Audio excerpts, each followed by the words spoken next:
Who can take a flower, roll it up and make it fine, sprinkle it with knowledge and a little bit of time, cover it with headlines and a sweet euphoria too. Cannabis man, cannabis man, cannabis man, spreading news and joy across the land, diving deep into the growing green. Cannabis man, we're all keen.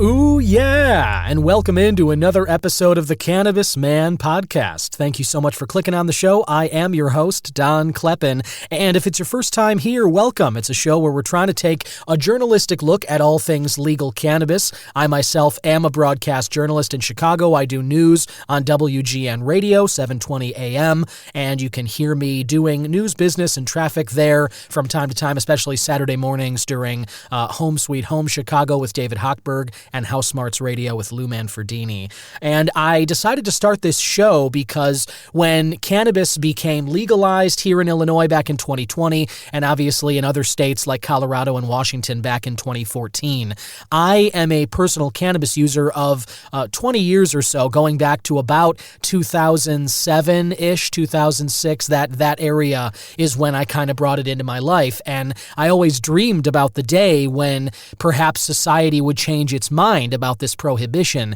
and here we are almost 20 years later, and it's really remarkable to me that we have made so much progress. But on that front, the conversations about cannabis, the stigma that lingers from last century, the propaganda from the Nixon administration and the first drug czar Henry Anslinger back in the 30s, 40s, 50s, these connotations, the negative propaganda that was put out about cannabis, those ripples are still being felt today. And you see it with the persisting stereotypes. You kind of see it with the lack of normalization, the hesitance that people feel to talk openly about using it in their lives and stuff. That is what I was hoping would change once it became legal. But as you know, if you're paying attention like I am, that's not the case. And so that's what led me to starting this podcast, because I wanted to start putting conversations out there with experts in the space, but also with people like myself who have been in this for a long enough time, where we understand the quality of life improvements cannabis can offer.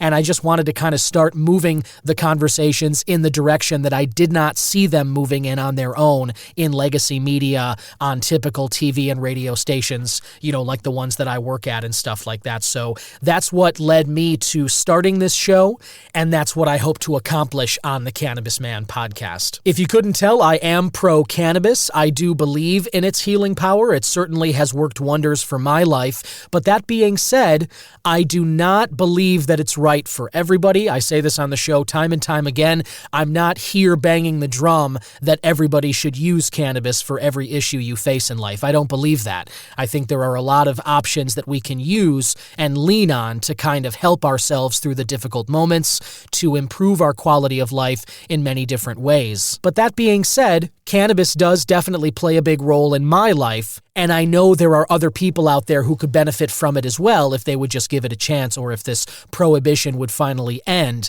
More people would be willing, I think, to experiment, to give it a shot, and see if it has a place in their lives too. Now, I don't just have pro-cannabis guests on the show. I do talk with people who are not in favor of legalization. Not frequently, admittedly. I do talk more with experts in the space, like entrepreneurs, business owners, people who have created products or services, like the Sesh Bus, for instance, that was outside the Best in Grass Awards ceremony from earlier this week. I'll be talking a lot about that. What a wonderful time that was. But also researchers, doctors who are either working in the labs, answering questions that we still have about cannabis. As my friend Paul Armentano from Normal likes to say, we know plenty about cannabis. We know all we need to know in terms of its harm potential for humans, which is to say, not very much, not compared to alcohol or tobacco. But there are still legitimate questions of things that we want to know. How do specific cannabinoids interact with our systems? What does the CB1 receptor that takes in THC, what is that impact on brain aging? If you're interested in that topic, I spoke with Dr. Andres Bilki-Gorzo a few episodes ago. He studied exactly that question, and there was some really fascinating info that came out of that. So definitely check out that episode too. I'll also speak with politicians, policy leaders who are elected or appointed in various states who are responsible for making the laws that we all have to follow regarding legal cannabis.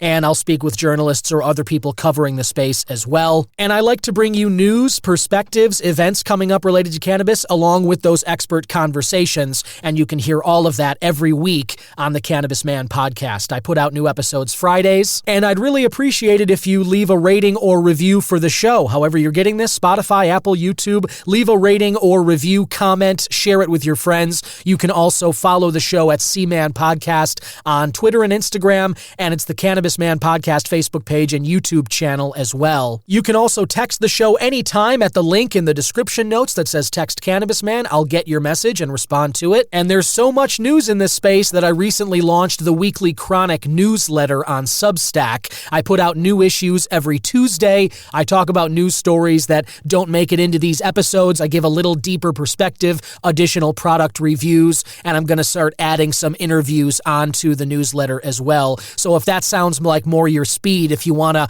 quick 5 to 10 minute read on Tuesday mornings to stay up to date on cannabis news, you can check out the weekly Chronic on Substack. Speaking of news, there has been a bit of big news, a little bit of a bomb drop on Halloween night. I'm recording this right now, November 1st, and this episode's coming out later today, so that means last night was Halloween. Hope you enjoyed it. I always love Halloween every year. Gretchen and I, my wife, got to dress up our daughter Violet for the first time. It was her first Halloween, as she's, 6 months old now, and we dressed her up as a ladybug, which was really meaningful for us. A lot of great FaceTimes and pictures out of that, so I hope you got to spend some time with loved ones, friends, and family, and just enjoy what Halloween is all about, getting to dress up as someone or a creature that you're not normally, and it's just such good fun. But the reason I bring this up is because while all of us were distracted with the Halloween festivities and, watching creepy movies, I put on Gremlins last night and Tim Burton's Corpse Bride and those kinds of things, the classics in our house. But while all that was going on and we were trick-or-treating and exchanging goodies and all of this,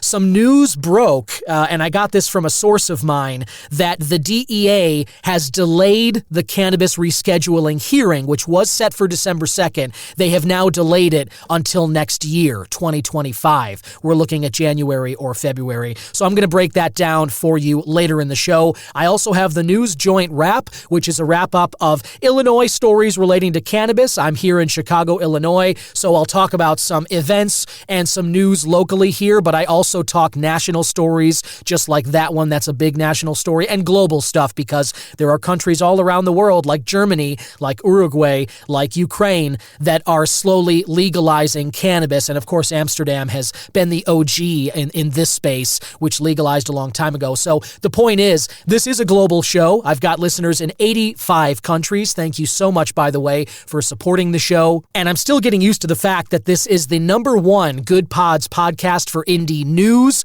It is a top 5 cannabis and society and culture podcast on Good Pods as well. So thank you so much for supporting what I'm doing here. Thank you for listening and engaging with the show the way that you have. But we got a lot to talk about today, so let's get into it on the Cannabis Man podcast.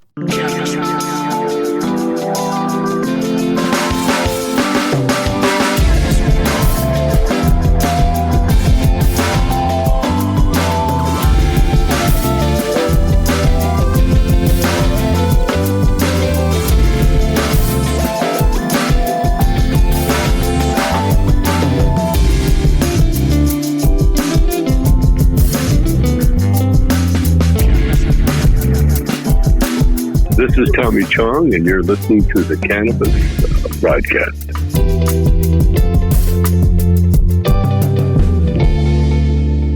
Yeah, alrighty. And what a beautiful fall time it is. Halloween was gorgeous, very windy around Chicago. Somebody in my building was holding a Halloween party, and as I walked out yesterday to give some candy to trick-or-treaters, I noticed someone dressed as Alice from Alice in Wonderland was reattaching a blonde wig. Otherwise, their costume was totally full, and makeup and everything was great, but the wig, they told me, had totally been blown off as they walked to our building along the lake in Chicago here because it was so blustery. And it's one of those winds where, I don't know if you've experienced this, listener, but it feels like you're fighting, like your body is getting a workout just walking outside, trying to maintain your path, fighting against that wind that wants to topple you over. That is definitely what's been going on around Chicago, and I don't know if that's what it was like for you, but kind of made for a spooky Halloween. Hearing the wind howl outside our windows definitely kind of gave this vibe of spookiness, as do the leaves scraping on the ground, as did the cloudy skies and the colored leaves popping against them. It's been a little warm around here too. Earlier this week it hit 80, I'm pretty sure. Yesterday did get cold and felt like a proper Halloween. I'm pretty sure the temperatures fell into the upper 40s last night. So around here, definitely very cool. But in terms of cannabis, lots of news to tell you about, and I'm going to jump right into the News Joint Wrap. This is a wrap-up of stories and events relating to cannabis in and around Illinois, all curated for you by IllinoisNewsJoint.com. It's the joint you can hit for all your Illinois cannabis news and reviews. And some of those recent reviews include Infused Honey by Culinary Cannabis Co., Wildberry Guava Agua Fresca Shot by CQ. That's a tasty mouthful right there, even just to say it. And then Spiked Punch Cake Icing by Dabstract. You can check all those out. In terms of news, Jason Brown of Illinois News Joint has an article here. Illinois Industrial Hemp Act amendments receive second notice. I mentioned this on a show a few weeks back. The Department of Agriculture announced that proposed amendments involving provisions to the state's Industrial Hemp Act had been moved to a second notice. Well, earlier this week, the Joint Committee on Administrative Rules posted the wording for the proposed rulemakings for that second notice. Jason breaks down the full definition of some of these new word choices, and it's about a paragraph of legalese, so I'm not going to subject you to what the word choice is, but I've linked it below. Definitely check out that article. And for an event coming up, IHGA is getting set to host a hemp town hall. This article came out earlier this week. It's the Hemp Growers Association of Illinois. They're going to host a town hall in which attendees can engage with the hemp community and lawmakers, learning more about a new Illinois hemp bill. And this is scheduled for Friday, November 8th, next week, 6 to 8 p.m. at The Plant, Chicago, located at 1400 West 46th Street in the city of Chicago. The Hemp Town Hall will be in the Packingtown Museum on the second floor. Registration starts at 5:30 in the lobby. Then Jason breaks down what the new hemp bill, some of the highlights of the bill you can find and talk about at this town hall. And of course, you can find out more about those events, those reviews, and news stories relating to cannabis in and around Illinois all the time at IllinoisNewsJoint.com. Now, in other local news, the Best in Grass Illinois Awards ceremony took place this week. It was Tuesday night, October 29th, and I got to go, and boy, what a fun time that was. It was a proper award show, red carpet outside the front of a concert venue, Park West, which is on Armitage in Chicago, just off of Lakeshore Drive, about a block west of there. So it was a really beautiful night. Again, the October vibes were there. Everybody dressed up and got the memo, as Mark Kazanik and I were discussing earlier in the ceremony. Everybody looked wonderful. It was total cocktail attire. I was kind of hoping maybe next year we could do a costume thing if it's near to Halloween again, because I thought that would have been a fun time. But even so, it was such a wonderful event. The atmosphere was beautiful. The Sesh bus, if you've never seen this thing's popping up around Chicago now, and it's such a great innovation because there are so many venues that are looking to host these cannabis events, but so many of them don't have the permits for on-site consumption. It can be a real headache in the city of Chicago to get the green light for stuff like that. And so the Sesh bus kind of solves that problem. It pulls up outside of these venues, and you can go onto the bus and you can consume to your heart's content, whether you're smoking smoking, whether you're dabbing, whether you're inhaling edibles like I was the last few days, whether you've got cannabis beverages, whatever your speed is with cannabis consumption, you can do it on the sesh bus. And then you just step off the bus and roll right into the party. And that's exactly what people were doing at the Best in Grass Awards ceremony. Of course, there was also a group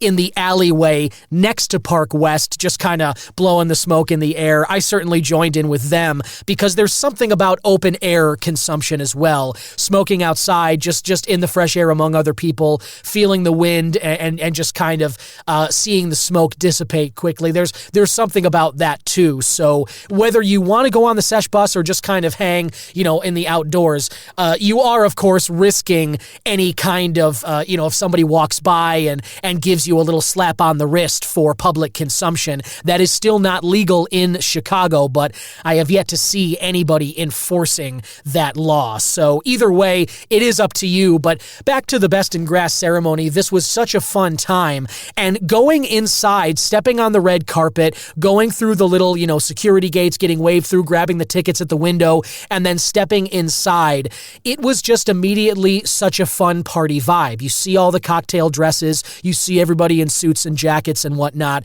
and the ties, and as well as open collars. That's what I was rocking too. But as soon as you walked in, there was a huge crowd of people, and the thoroughfare, the little pathway to get around the seats and to the stage, was populated with various brands who had set up booths. And those booths were there showing off products, giving away swag, meeting people. You got to talk with representatives. I met a lot of cool people, as well as reconnected with people that I've known in the industry from the past, including Sweet Buzz. They had a great presence there, and they definitely got some good reward for that presence in terms of what they were awarded in the Best in Grass categories. I'll get to the winners in just a moment, but man, what a fun time. And I was struck as I was watching the awards be presented.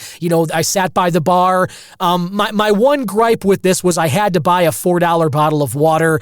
And if I had one note for the event, for you, Kaz, I would say, let's get like a Gatorade cooler where people can just dispense their own waters, because there's a lot of dry mouths in the house with cannabis parties, right? We all, whether you've got, edibles, whether you're smoking it, certainly if you're smoking it or doing a concentrate, you've got the dry mouth. And people need the water in order to do that, and it shouldn't come from just $4 bottles behind the bar. So my one note would be to get some free water for everybody next time. But other than that, it was perfect. I sat by the bar, watched the awards get presented, and it struck me that there are going to be more events like this, and this event itself, Best in Grass, is going to grow over the next several years. I can already see it. Mark and Joey know what they're doing. They've come from another big company that was doing these kind of competitions for a while, but they were the ones who were really putting these on. They know what they're doing, and I can tell that these award shows are going to get bigger and even better in the future. So it was special for me to be there at the first one, and it was cool to kind of see it get off the ground and take flight under the guidance of Mark and Joey at Best in Grass. So great job, guys. That was a lot of fun. And on to the winners. Long list, but the headline from the night, Revolution Cannabis really cleaned up. They got 9 gold Best in Grass awards. They got the gold trophies out of something like 16 or 18 categories. I mean, it was a real cleanup on that front. So congratulations to Revolution Cannabis. I'm going to get into the full award list right now. For edibles, non-gummies, first place winner went to Encore Edibles, the espresso caramels that they make. But I want to give a big shout out to the second place winner, which went to Sweet Buzz. Their Sweet Somethings multi-pack, which in it they've got, it looks like their peanut butter cups, their cookie got creamed, their caramel met cookie is in there. It looks like a big variety pack of all of their cups, which are delicious, and I'm going to give some reviews of those coming up very soon. But Sweet Buzz was there. I got to see Elisa Brill again, which is always a pleasure. Got to meet her husband, Ken. Great people there, along with, I met a lot of other people in Sweet Buzz who are part of the process of making the edibles that they make, which are stellar, delectable, and really, really indulgent. They all were just kind of there at the event. They were around the table, and the vibes around Sweet Buzz, as always, were really, really stellar. So I thought it was perfect for them this Halloween time of the year and heading into the holidays. Just perfect. And like I said, I'll be diving into some more reviews of their products on the Weekly Chronic and the Cannabis Man podcast coming up soon. Third place for the non-gummy edibles went to Enliven Salted Caramel Cookies. So that's for those. Moving on to the gummy edibles, the first place winner in this case was Bebo Cloud 9 gummies. And I was really happy to see that because those were among my favorites, and I rated them very highly in the Best in Grass judging portal. Of all the gummies that I got in my judging kit, those were easily top 3, and I was really happy to see them come away with the gold. The texture, the taste, the vibe that they cultivated, very, very good. Second place winner went to Days Off, the Strawberry Lemon Fade Taste Buds. Those were the first ones I tried, and it really set the bar pretty high. Those are excellent as well. And third place went to Savvy Guap, the Jungle Juice Macro Dose Gummy, also pretty good. Syrups and beverages, gold went to Uncle Arnie's Pineapple Punch, and they only listed the gold here because it was a pretty limited in terms of entries. Non-infused pre-rolls, the winner,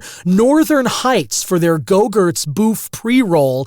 I met with Northern Heights, I met with the grower there, and I'm looking forward to having them on the show coming up soon. Second place for the non-infused pre-rolls was Up North with their Sour Diesel pre-roll, and then Revolution Cannabis got third place with Blueberry Clementine. For infused pre-rolls, it was the Rev Canna Fruit Stand THCA Blueberry Clem Rosin infused pre-roll that took first place. Arise Jenny Kush for show, that was second place, and the Dog Walkers Velcro's Show Dog took third. Concentrates, solvents, Rev Canna with the Stepsister Live Resin Batter got first place. Arise Florida Oranges Live Resin Butter was second. Verano's Reserve White Runts Live Batter for third.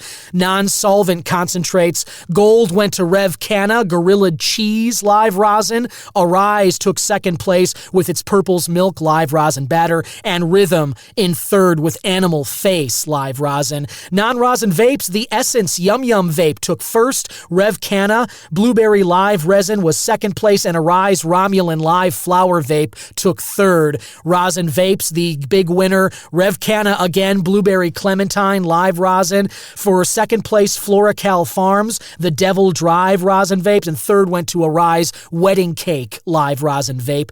And then for the flower, which I know everybody was really looking forward to seeing what came out here, there were some really interesting winners here. The 4 flower categories, Indica we'll start with, and it went to Nez. Cadillac Rainbows was the first place winner. Rev Canna getting second here, Alien Purple Kush. Rhythm took third with Brownie Scout. For sativa flower, which is definitely my bread and butter, this is what I was curious to see, Rev Canna got the win with Raspberry Shortcake. They took another gold. Rhythm took silver with Gelinade, and Arise with Jenny Kush took third for sativa flower.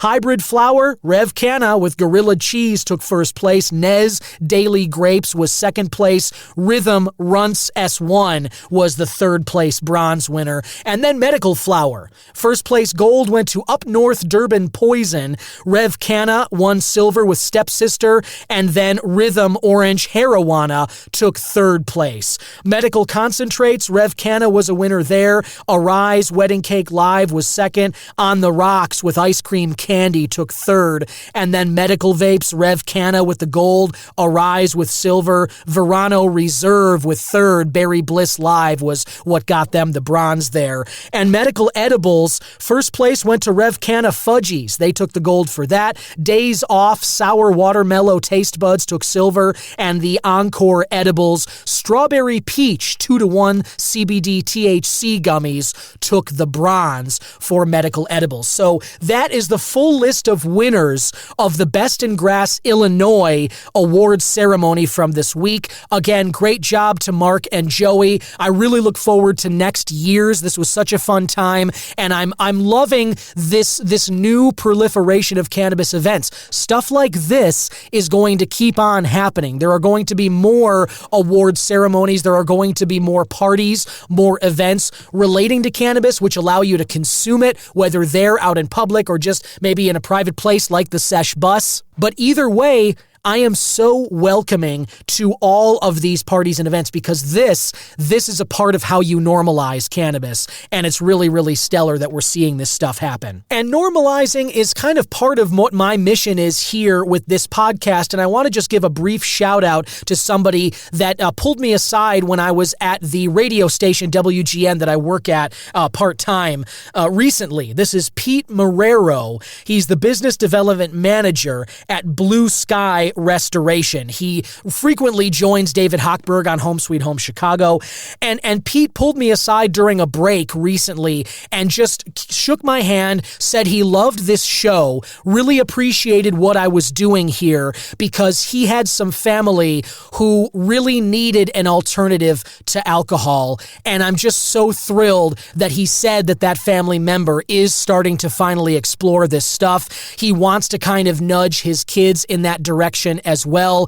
And it really gave me a lot of encouragement just to be a person in the real world. And it really gave me a lot of encouragement. Certainly you listening to this and the reviews and the engagement, the text messages I get, the emails, the social media stuff, I appreciate all of it, but it's different when somebody comes up to you in the real world and shakes your hand and says, thank you for what you're doing because this is important. So thank you, Pete Marrero, for letting me know that you're listening. Thank you for listening to it, and my best to you and your family as we all navigate this new world where cannabis is a normal alternative to some of the other substances we've always leaned on out there. And speaking of cannabis products, the ones that I've been vibing on this week, I'm just going to keep it kind of short. I'm going to go with 2 flower products, one being High Supply Pineapple Express, these hybrids that I got from the Sunny Side in Wrigleyville, which I frequently do.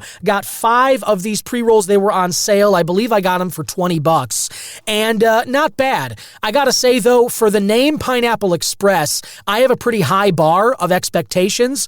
These did not meet that. High Supply, the price point is always good, but sometimes the taste is just not there for whatever reason. And I found smoking these that it was not the typical taste of Pineapple Express that I have become used to. So they got the job done. I certainly did burn through the pack. I love the convenience of pre-rolls. I bring it up all the time on the show, but I found that I was expecting a little more than these High Supply Pineapple Express pre-rolls had to offer. The ones that did set me right, though, also from the Sunny Side in Wrigleyville, came from Ozone, and these were the Mandarin Skittles pre-rolls, the Skittles with a Z.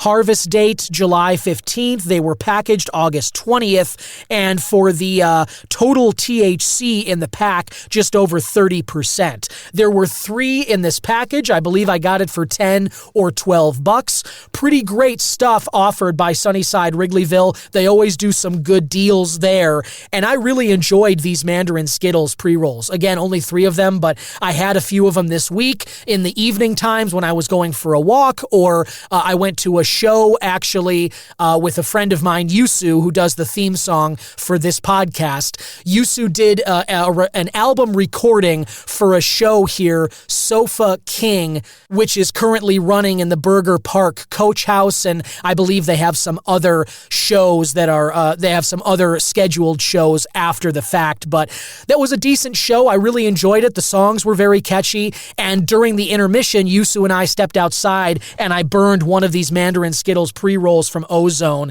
Really, really enjoyed it. Set me up for the second half of the show very nicely, and I was really grooving to the music and into the story. I really enjoyed it. It had been a while since I'd seen a stage production, so I was happy to hang out with Yusu and try one of these hang out with Yusu and burn the rest of this pack of pre-rolls and just kind of enjoy a show. There are so many good productions around Chicago, and this one was very near to my building, so very, very much enjoyed that. Check out the Ozone Mandarin Skittles pre-rolls when you get a chance. And get them from the Sunny Side in Wrigleyville, and if you haven't already, get them through the High Rewards app. I've been talking about this the last couple of weeks.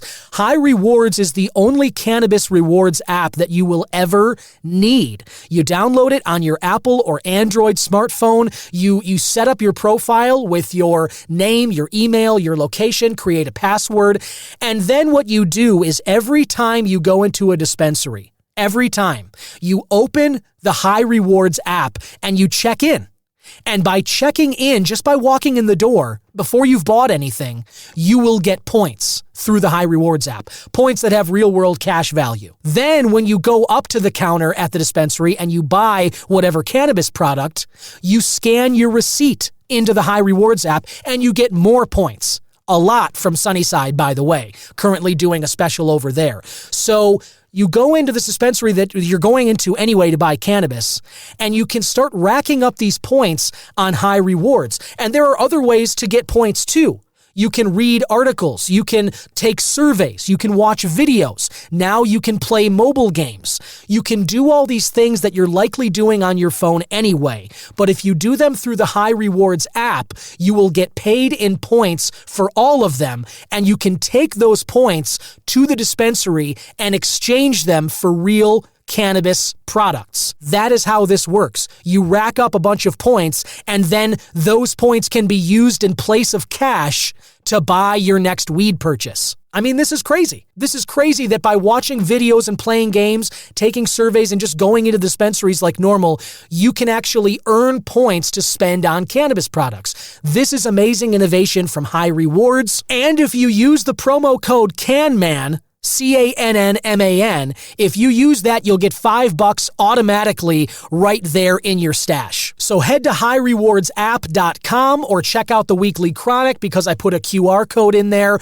recently. You can scan it. You download the app on whichever device you have, put in the promo code CANMAN for $5, and you're off and running. You're already getting high. You might as well get highly rewarded too. Listener, welcome back. My guest today has started a company which I'm very interested to speak with him about because it is addressing a potential new opportunity as well as some hurdles that have been facing the cannabis industry. You know I love talking about the changes that happen every single day when we're looking at this new green frontier of legal cannabis in the U.S. and around the world. And that, fun adventure we're all on right now means that, there are ups and downs and there are obstacles, new ones that pop up and old ones that we've been facing for decades now.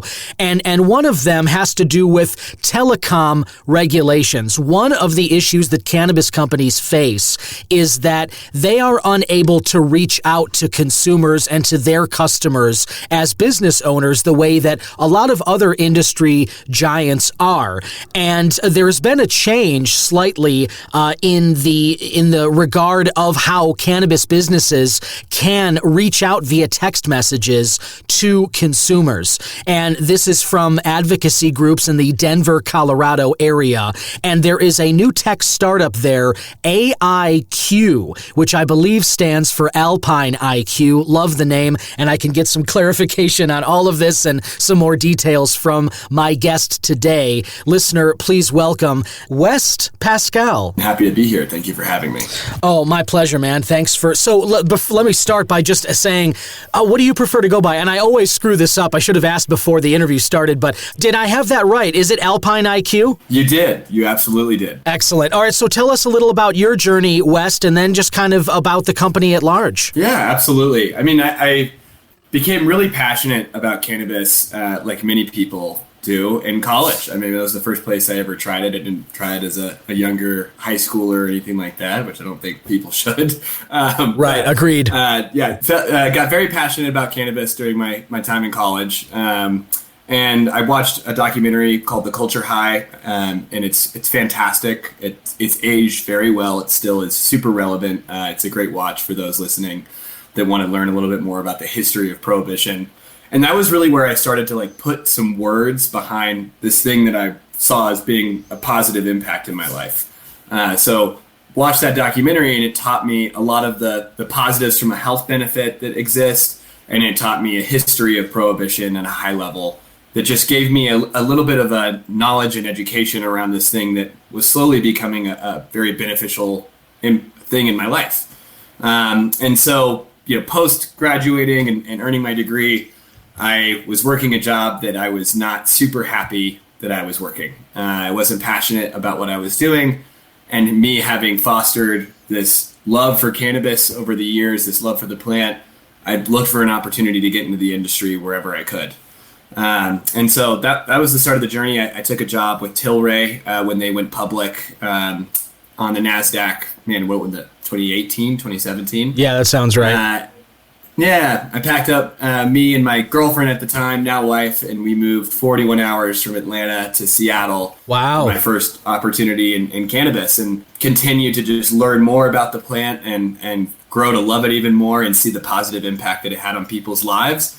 And eventually, my time at Tilray came crashing to an end. My whole team was laid off effectively. But prior to that, I had been playing Xbox with my brother and complaining to him around how cannabis companies are so limited, and even being able to understand like who is their customer, what are they interested in, and then going a step further, being able to actually speak to them and provide that education piece or marketing piece. They're completely censored and unable to do so. So that was kind of where the initial idea for the business came from, was just him and I talking about the challenges that cannabis retailers faced. And here we are 5 years later, and it's been a wild journey. The industry has exploded from those early days for me, and I'm just happy to be here one more day and keep working. Yeah, that's awesome, man. And a heck of a journey too, because that does I do get that. You moved across the country, you go from Atlanta, Seattle, now you're in Denver. I'm presuming you're in Colorado with the business, yeah? Yeah, that's right. So Colorado, I talk a lot on the show all the time about how that was the first state that went recreationally legal back in 2014, voting on it before then, but rolling out the markets all the way now a decade ago. And so here we are in the U.S. And as you pointed out, the last 4 or 5 years, it's really been explosive. And we have new states looking to join the party all the time. And we are not anywhere near the final form of what this is going to look like what this industry is going to be. But that provides a lot of opportunity, and there's a lot of, mishmash of kind of innovation, as well as the desires of the consumer, this market of people who are using cannabis, what they want and need, up against the regulations and the still lingering stigma in terms of, what people think about cannabis. You mentioned the prohibition too. We're in this very strange place, but it is still very exciting, and it's cool to be in it. I also love just being able to talk with people like you every day, and being able to just, I've worked in other industries as well, and there's none that I've been in that are as exciting as this is right now. I say on the show frequently that we as Americans, as people, citizens of the world, we've never really been in this position before, aside from when alcohol was prohibited back in the 1920s.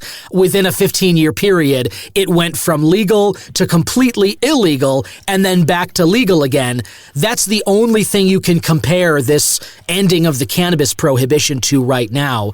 And part of that, as this ends, it is the ability for businesses to communicate with their customers and potential customers.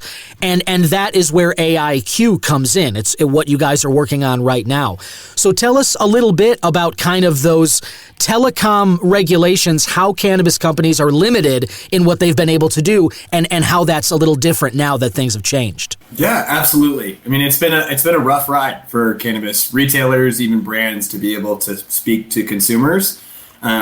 When we first started AIQ, it was very common for us to hop on the phone, it still is today, to hear people say that Klaviyo, MailChimp are kicking them off because they violated their code of conduct or terms of service, so to speak. Right. And that's on the email side. And then on SMS and MMS, being able to send text messages to your customer, that's been heavily censored from as early as I started looking into it. I mean, there definitely was a time period where you could send commercial messages, but then all of a sudden they started using, call it AI or machine learning models to be able to pick out messages and filter them and block them.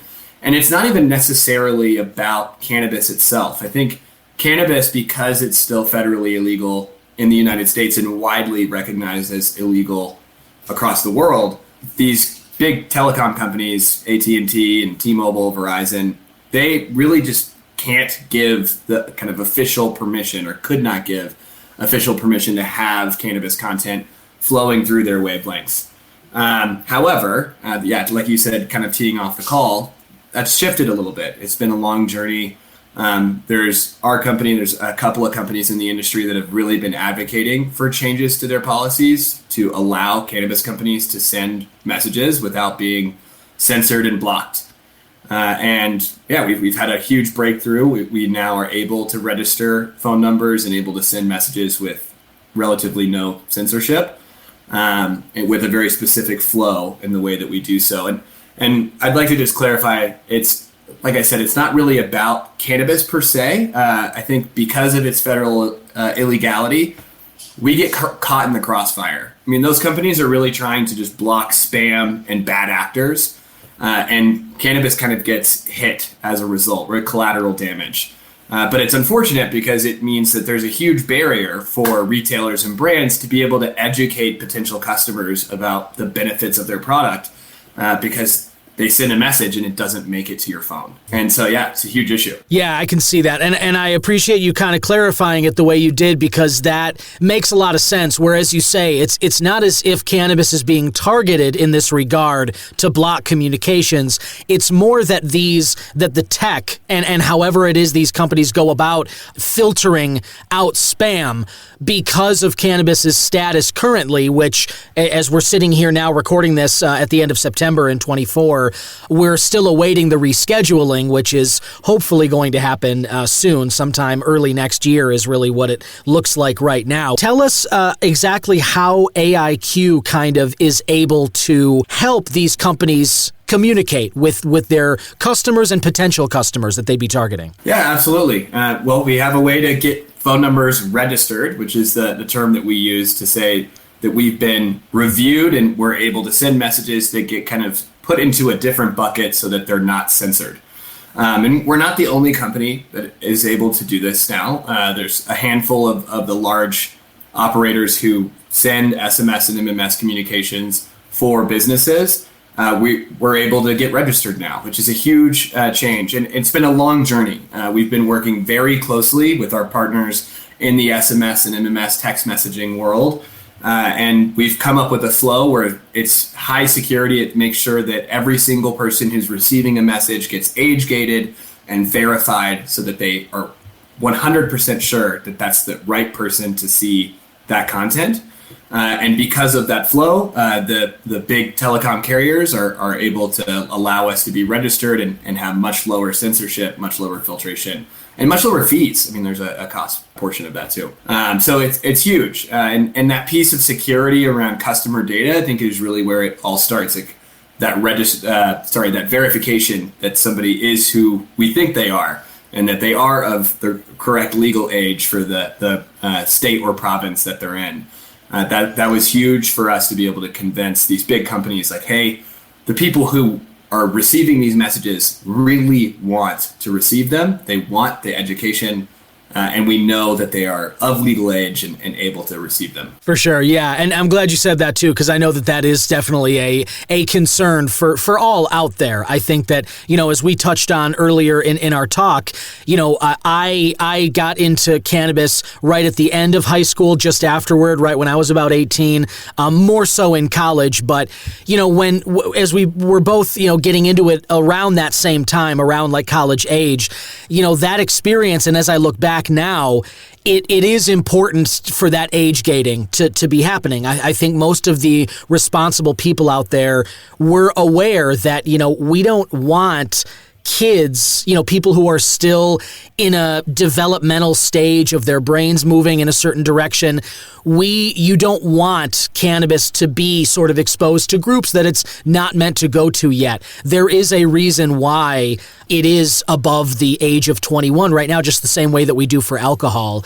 It's important to do that. And this, applies to people that are targeting communications to get messages out to kids as well. So I think it is important that, as you said, you guys have a way of verifying the recipients of your messages, who's getting this information. Is this sort of more for advertising? Are these marketing messages? Is this more like, hey, your order's ready, now you can come pick it up kind of a thing? What is the nature of sort of the communication you guys help with? Yeah, so all of it.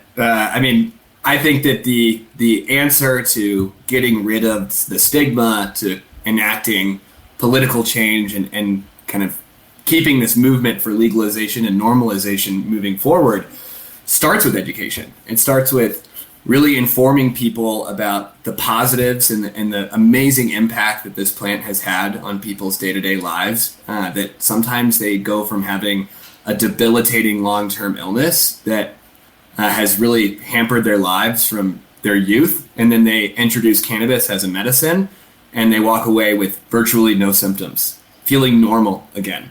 And so being able to communicate about the plant itself is kind of a cornerstone or a foundational piece to us continuing to keep this march going forward in the right direction.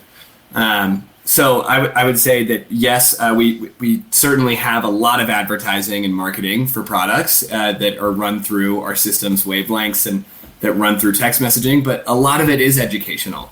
I always like to share with people, like, I want my mom, who is not a regular cannabis consumer by any means, to be able to go into a store and walk out and having been given the right product. Like, she shouldn't be advertised or educated about dabs per se. Right. Like, she loves a good topical. And so I think that was the goal for at least me and my brother and our CTO, a third co-founder, is like, let's give these brands and retailers the ability to do that, to be able to lean in and see this customer is, a relatively new consumer, or we've never seen them before. And we want to make sure that we're going to guide them to an outcome that doesn't give them anxiety or give them too high of a potency product. And that's the goal. We do also do those types of transactional messages, like your order is ready. That's also part of it. We got to make sure people know when their product is ready to be picked up. But yeah, we now have the ability to kind of avoid that heavy censorship and filtration on not only just those transactional, your order is ready text messages, but also educational and advertising. I love that, West. I think it's crucially important. I'll be talking about this on a probably a different episode from the one that when this interview comes out. But just last night, from when we're recording this, I'm going through this judging kit, Best in Grass in Illinois, which has been really fun. I've been trying all these gummies, best homework I've ever had, bar none, easily. But last night, I took a 50 milligram, and I'm somebody that's been using cannabis for a long time. My tolerance is such that I'll often take multiple 10s, multiple 20s. Like, I didn't really think much of it. And I was like, okay, I knew it would be a little bit of a higher grade than I normally would get into, but I didn't really expect what ended up happening, which was, it definitely was a moment like back in college when before all the dosing and before the, nutrition labels on products, where somebody comes over with a plate of cookies or brownies and you try one and you're like, okay, the experiment is underway. Let's just kind of see how this goes. Trial and error. And last night was definitely a moment where for at least like 90 minutes in there, in the middle of it, at its high point, I was gripping like the bed, just trying not to fall off the earth. You know what I mean? Totally. And so your comments just then made me think of the importance of education, and that's kind of the message that I got from it, is that, like, the anxiety you talked about, the trip that you don't necessarily want to go on, sometimes you're ready for those things. Sometimes set and setting, if you're a parent like me, a new parent with Violet, like the kids are out of town or whatever, and you really want to jump into a severely altered state and you come back a little bit changed or whatever. But if you're not ready for that, or if you're not anticipating it, that's where you can get into a lot of that negative anxiety. That's what's sending a lot of people panicky to emergency rooms, people who are not informed. And then even those of us who are informed, who think of themselves as like informed users, very comfortable in the space, sometimes even we can take something that is a little bit more than we were anticipating if it's a product you haven't tried before. And that's where getting into these informational messages you're talking about, educating people, I love that so much. And it's a part of why I started this podcast, to try and get the conversations out that could get information to people who really needed it. People like, I feel the same way. My mom, who would never, during its prohibited status, would never give it the time of day, never gave it a shot. My aunts, but they, I know, could benefit from the quality of life improvements, such as helping get to sleep, helping, sort of calm down from anxieties rather than exacerbating it, those kinds of things. So I can see when you're talking about educational messages being put out there, I'm freshly reminded of the importance of that just based on my experience last night. And I applaud the work that you guys are doing, because the more aware people are about what products that they should be leaning into based on their own experience, tolerance, that kind of thing, versus ones that maybe they should be avoiding just so that they don't end up on a trip that they don't necessarily want to go on. You know what I mean? Yeah, totally. I think back to that Culture High documentary that I watched right when I first discovered that this plant would help my life a lot. And they had a professor of Harvard Law on there, and he talks about kind of the outcomes of the world of prohibition, where they used a stick to keep people from consuming the plant. And he makes a point basically saying, like, you don't have to use a stick to get someone to not do something. You need to educate them. Like, inform young kids that, consuming massive amounts of cannabis before you're the age of, call it 24, even higher than 21 sometimes, can have a negative impact on, like, your development of your prefrontal cortex, as an example. If you educate someone and you tell them why something is bad or good for them and leave them to make a decision for themselves, more often than not, if something is super harmful, they're not necessarily going to rush into overconsumption or taking whatever it is that is being debated.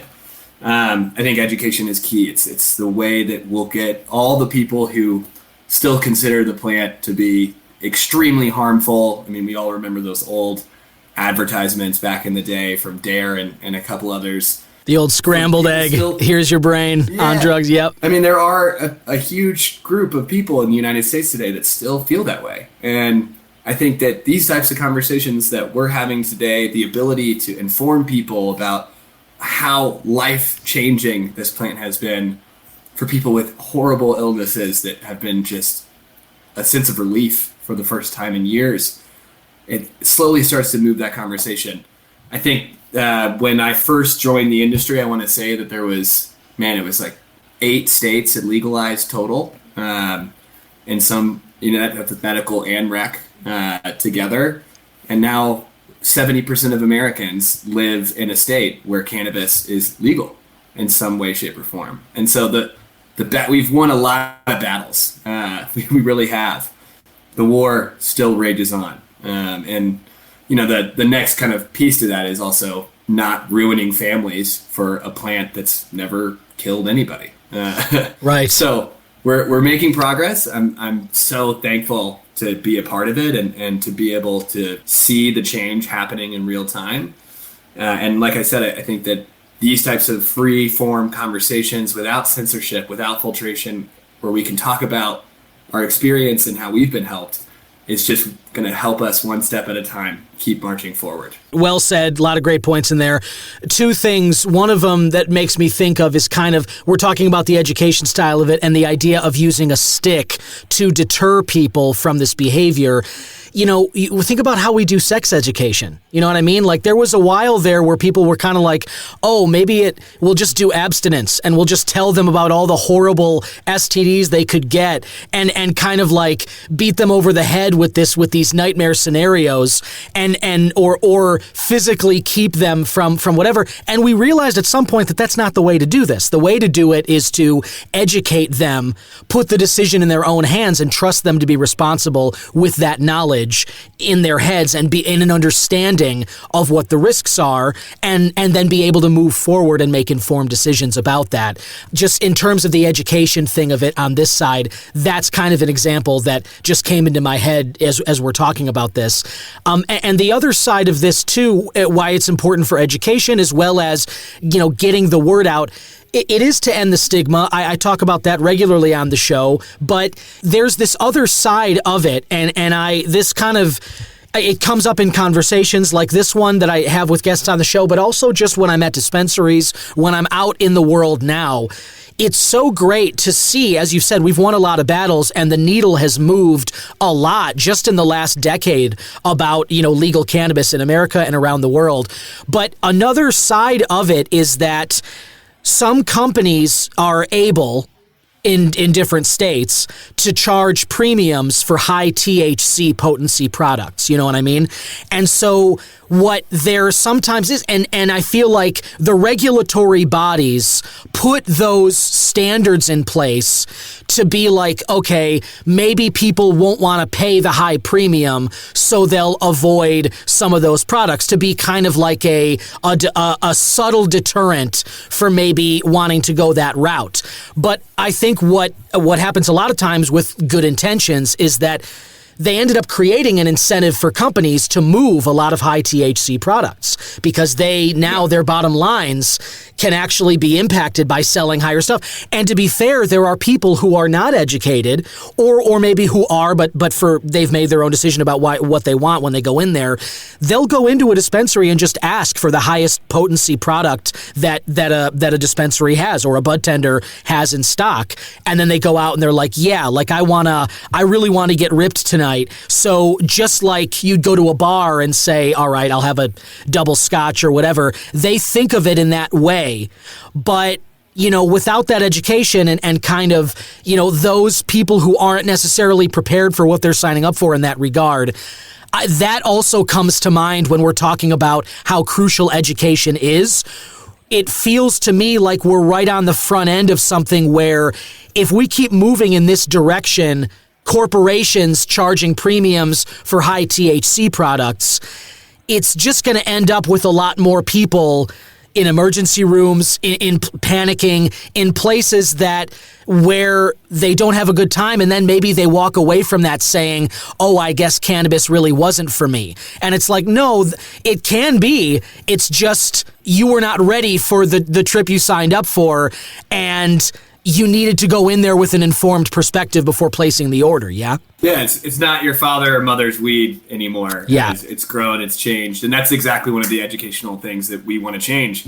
I think people go in and they ask for the highest potency product because they're unaware of really the things that drive the experience. If you look at alcohol as a comparison, which they're very different, I know that. Don't get mad at me, listeners. No, for sure. Yeah. But I mean, how often do you see regular, let's call it the target consumer, going in and buying bottles of Everclear, the highest potency alcohol product that you can find? Right. Maybe there's a certain demographic in college. Right. Frat houses, But yeah, just, people that don't realize the education behind what makes a really good glass of wine great. And the same goes for cannabis. I think that as customers get educated about terpenes and the aromas that drive a positive or negative experience for someone, all of a sudden, that question of, I just want the highest, what is the highest percentage, joint that you have, that will start to kind of fade into the background. And they'll ask more important questions. Tell me about the terpene profiles of this strain. I really like alpha pinene. So if I find a strain that's high in alpha pinene, then absolutely I'm going to go pick that up. And so it's that educational piece. That's why we're so happy that we are able to send messages now that we know are going to make it to the end customer, because those messages can include little bits of education just like that. Like, have you ever heard of, alpha pinene and the effects that it can have on the human body, or limonene and how it's, can really induce a relaxation-esque feeling. And I think that, again, it goes back to customers just being unaware of what exactly is it that makes great cannabis great. And so they go in and they see that gigantic percentage sign. That's the first thing in front of them. And they're like, oh, I can handle that. It's like, well, you might actually really enjoy a 17 or a 15% strain over a 28% strain. And it's not about just pushing the numbers. It's about enjoying the experience. Exactly. It's sort of, we've had alcohol as part of our society, and don't feel bad about making that comparison. I do it all the time on the show. It's I feel like, again, it's one of the few things that we can just sort of measure it against based on the normalization of it, people's consumption habits. But imagine like alcohol's so familiar to us. When you go to a barbecue, you're like, oh, there's going to be a cooler full of beers there, and we have all these subcategories of beers. You know, it's like, oh, I want an IPA versus, oh, I want a golden lager. Oh, I really love, you know, pumpkin stuff. It's Halloween now. Let me get an Oktoberfest beer going. There are so many subcategories, and people have an understanding of their preferences. Whereas cannabis, you know, like we said, we're in this place now where it's newly legal and people are really just starting to freshly engage with it. And so they're limiting themselves by just going in and going, all right, what's that highest percentage? And if you take the alcohol analogy further, it's like, imagine if you were just, as you said, every time you wanted a drink, you go into Binny's and you're like, all right, give me the Everclear because that's the highest percentage. You're totally disregarding taste. You're totally disregarding, like, you know, the feeling that you'll have on the way there. It is like it's like you're only looking at one element of this experience. You mentioned terpenes, which we're finding more about, and that's really great. Flavonoids as well, the aromas, these kinds of things, and the different cannabinoids, right? Like THC and CBD had just like an iron grip on the collective consciousness for so long. Now we're starting to get into THCV, CBN, CBG. We're getting into these other ones and an understanding of what they can offer. So if you crank up that percentage and versus like a lower THC kind of a thing, what experience are you trying to cultivate? And knowing that we can have that, you know, when you know, if you do smoke a joint with your family or friends at a barbecue on a nice Sunday night, whatever, when you have a really great time, knowing that you can cultivate exactly that again and again and again, that I think is the place that people can work cannabis into their lives in a more normal, socially acceptable way that fits in the way that we have done with alcohol so long in our societies. And that really does come from education and understanding, you know, which products are going to make you feel like what, and then when it's appropriate to kind of push those different buttons and stuff like that. Yeah, absolutely. I kept a journal for the strains that I would try when I first lived in a legal market. I mean, I grew up in mainly in Texas, so for a long time I had no idea what I was buying. Yeah.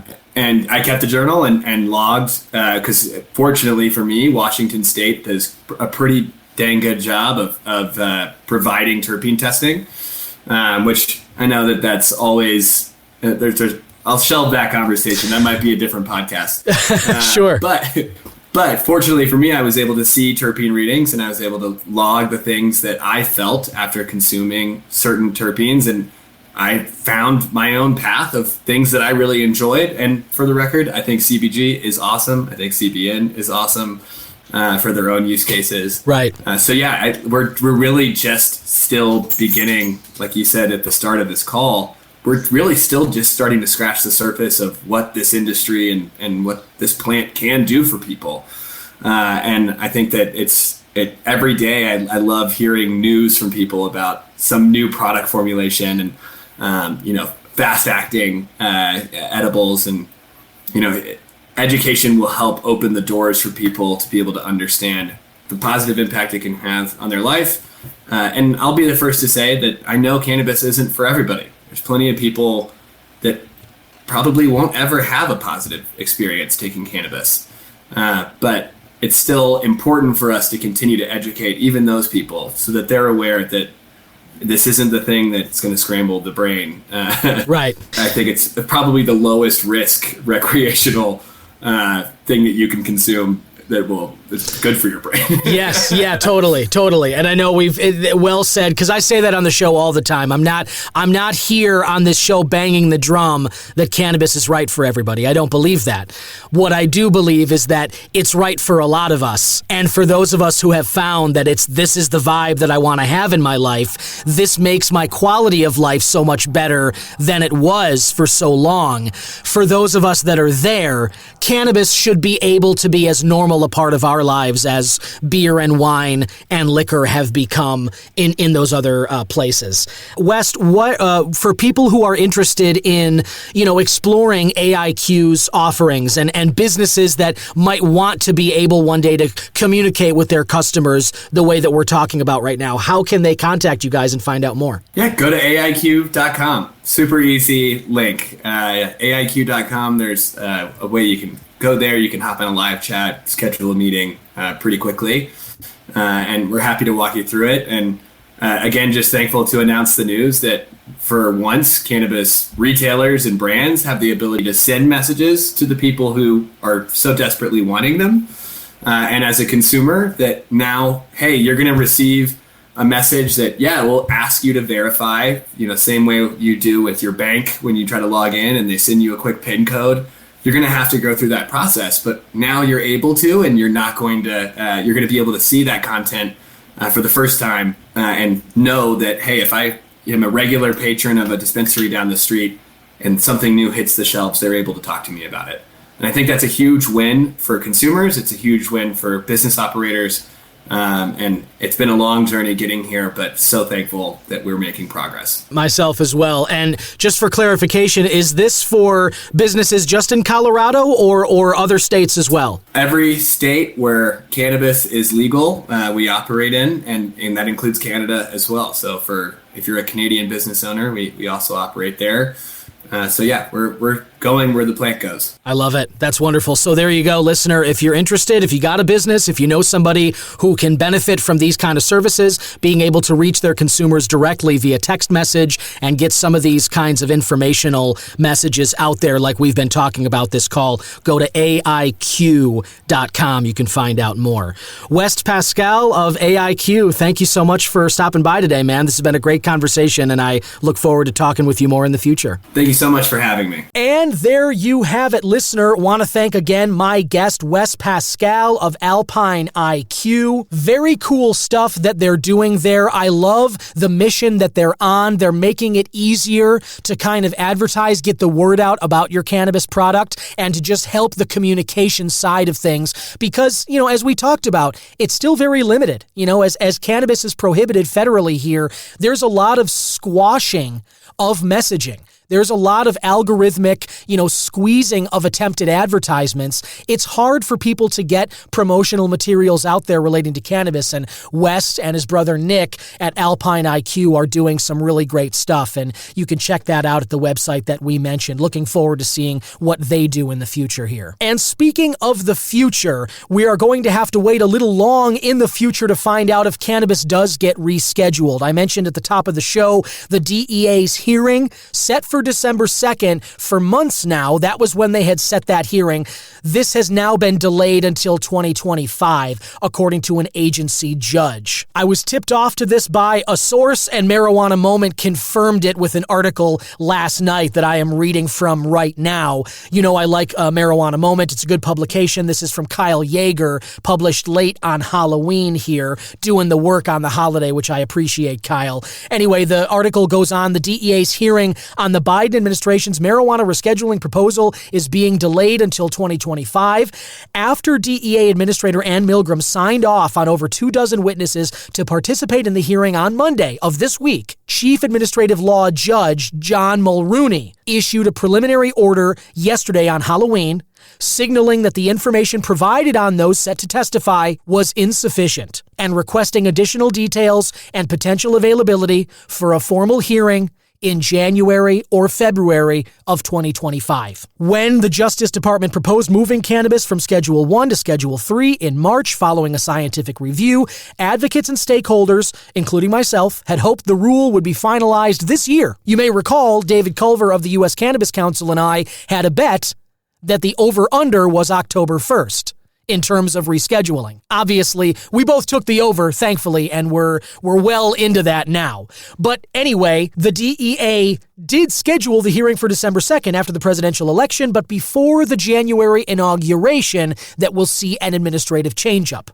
Now, the latest order from Mulrooney clarifies that won't be the case. The reason being, is that DEA's list of hearing participants who were selected and sent to the ALJ's office provided, quote, no indication in the four corners of the document as to whether the participants support or oppose the notice of proposed rulemaking, or how the participants satisfy the, quote, interested person definition set forth in regulations, end quote. That is what the judge's order says. So this is all legalese. This is all lawyer speak to delay the hearing until after the inauguration. This election, which is obviously, we're just days away from now. I'm recording this November 1st. The episode is out later today. The election is 4 days from now. But as many people have been saying, it's not going to be over that Tuesday night of the 5th. There are going to be recounts, likely by hand. There are going to be challenges to various districts. This is very possibly going to take a week or two before we find out officially who the next president will be. And then the time period between the election and the inauguration, which used to be pretty dull, used to be something that nobody thought about until January 6th of 2021, now we're all clenching and white-knuckling until that inauguration happens and the administration does change over to whoever takes office. But either way, this is one of the real-world consequences, not just of the January 6th insurrection, but this is a consequence of, as I've talked about ad nauseum on the show by now, I'm sure you're sick of hearing me say this, I am certainly not loving repeating it, but the DEA was never going to expedite this process. And they have shown and will continue to show that they will use likely every tool at their disposal to delay this rescheduling. Because as I've said, it goes against their self-interest. It goes against their funding for their department. It goes against their workforce. They'd have to fire people because they won't need so many to regulate and make sure that they're on top of cannabis if it's no longer Schedule 1. So their funding, power, and authority are being directly challenged by this rescheduling initiative. And so, as I talked about with Paul Armentano, and as I've said many times on the show before, they were never going to speed this process along, and they'll do whatever they can to hold it up. They're hoping that it won't be rescheduled. And I'm sure that they will use this delay to think of other ways that they might be able to kind of put their thumb on the scale and prevent this rescheduling from happening. Now, there's a list of witnesses that the DEA selected here as well. And I want to draw attention to one in particular. It's a list of about 20 or so, 15 to 20 it looks like. But the one I want to draw your attention to is a group called Smart Approaches to Marijuana. This is a group I'm familiar with because they constantly send press releases to the WGN Radio newsroom inbox. So I read their press releases when they come through. This is a staunchly anti-cannabis group. The stuff that comes from Smart Approaches to Marijuana is exactly like the garbage propaganda from last century. They are repeating the same reefer madness talking points, just as Paul and I were saying last week, if you caught that episode, about how underage use of cannabis has actually plummeted in the last 10 years since it's been legalized in the U.S., state by state. Smart Approaches to Marijuana put out a press release saying the opposite, even though it's not true. They continue to bang the drum of, underage use is spreading and growing, even though it has been proven 6 ways from Sunday that it's fallen considerably. So this underage use thing is no longer a real concern. In fact, as Paul pointed out, they've kind of moved the goalpost to talk about young adults using it, which, why is that a concern? They're young adults. Key word of that being adult. They can make their own decisions. They can drink alcohol. They can serve the country in one of the armed forces branches. They can gamble. They can rent a car. They can smoke weed if they want to. So why is that even an issue? Why is anybody bringing that up? So my point is, if Smart Approaches to Marijuana is on this list of witnesses from the DEA, I don't know a lot about the rest of this list. There's a lot I haven't heard of and I'm not familiar with. But if Smart Approaches to Marijuana is indicative of the attitudes of the rest of these witnesses, they're all going to be up on the stand saying, hey, weed is bad, and just banging the same old reefer madness drums. Now, that still ultimately may not matter because, as Paul and I were talking about, there's a lot of pressure coming on the DEA, on the administrative judges, The poll numbers from the American people, the directives from the Justice Department, the White House, Health and Human Services, as well as the ever-growing list of states that are legalizing for medical and recreational purposes, 4 more of which might be adding their names to the ranks next week after the election. Florida, Nebraska, and both Dakotas. So the DEA and this administrative hearing and the judge, they have to deal with all of that momentum. And no matter which witnesses the DEA calls, that's still a reality. But no matter what, we all now have to wait until next year to find out if cannabis will be moved from Schedule 1 to Schedule 3 under the Controlled Substances Act. Definitely a bummer. Would have been a nice way to end this year, but as we talked about, it doesn't change anything. Not yet. And the DEA was always going to slow walk this. They were never going to help the process along. And as we've seen here, this is just another example of what they were always going to do, which is try and get in the way, delay, and do whatever they can to try and sabotage the effort. But that's the big news from this week. Definitely not positive, but it is a development, and it's the sort of news you can expect here on the Cannabis Man podcast. I'm not just going to be sharing the good news about cannabis. I'll tell you what's real and what's out there as well. And I really appreciate you tuning in every week to hear that from me, along with the perspective and guest interviews with experts like my talk today with West Paschal, and talking about events like the Best in Grass Awards ceremony that I went to this week. Congratulations again to Mark Kazanik and Joey, who launched a great award ceremony, and a big congratulations to Revolution Cannabis, who obviously crushed it in several different categories. And I want to send a personal congratulations to Sweet Buzz, because they weren't in as many categories as Rev Canna. They make edibles, and they make some of the best edibles, and it was nice to see them recognized in that category for what they're doing and putting out there. And I look forward to bringing you a review of more products of theirs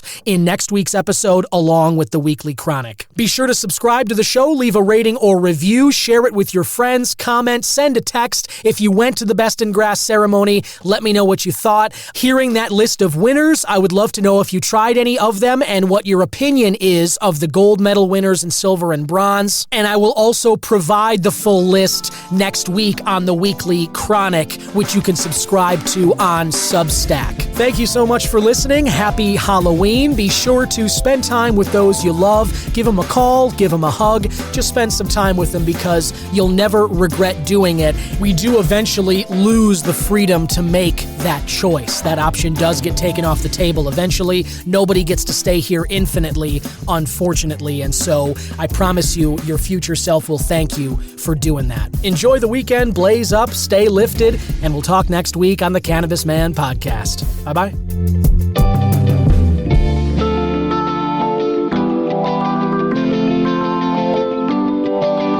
Cannabis Man is 100% originally crafted by myself, Don Kleppen. Original theme music written and composed by Yusu Kim, aka Good Son.